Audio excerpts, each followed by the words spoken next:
అందరికీ నమస్తే. ఓం నమో వెంకటేశాయ. ఎలా ఉన్నారు అందరూ? మీ జీవితంలో ఆర్థిక సమస్యలు, అప్పుల బాధలు, ఆరోగ్య సమస్యలు, వివాహ ఆటంకాలు లేదా జాతక దోషాలు ఉన్నాయా? అయితే ఈరోజే నేను చెప్పబోయే 7 ధాన్యాల మహాపరిహారం మీ జీవితాన్నే మార్చేస్తుంది.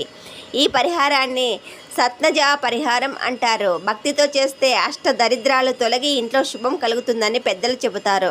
ఇప్పుడు ఈ పరిహారానికి కావలసిన 7 ధాన్యాలు ఏంటో చూద్దాం. గోధుమలు సూర్యగ్రహం, బియ్యం చంద్రగ్రహం, జొన్నలు కుజగ్రహం, సజ్జలు శనిగ్రహం, శనిగలు గురుగ్రహం, మొక్కజొన్న బుధగ్రహం, పెసలు శుక్రగ్రహం.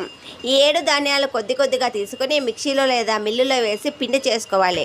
ఇప్పుడు శనివారం రోజు సాయంత్రం ఈ పరిహారం చేయాలి. ఎవరికైతే సమస్యలు ఉన్నాయో వారి కోసం చేయండి. ఆ పిండిలో కొద్దిగా నెయ్యి లేదా నీళ్లు వేసి చిన్న చిన్న 7 ముద్దలు చేయండి. ఆ తర్వాత ఆ వ్యక్తికి దిష్టి తీసినట్లుగా అపసవ్య దిశలో అంటే యాంటీ క్లాస్ వైస్గా 7 సార్లు తిప్పాలి. అటువైపు 7 సార్లు, ఇటువైపు 7 సార్లు. తర్వాత ఆ 7 ముద్దలను ఇంట్లో ఏదైనా ఒక మూలలో రాత్రంతా ఉంచండి. మరుసటి రోజు ఆదివారం ఉదయం ఆ వ్యక్తి స్నానం చేయకముందే ఆ ముద్దలను తీసుకెళ్లి టెర్రస్ మీద కానీ ఎవరూ తొక్కని ప్రదేశంలో కానీ పక్షులకు లేదా క్రిమికీటకాలకు ఆహారంగా వేయాలి.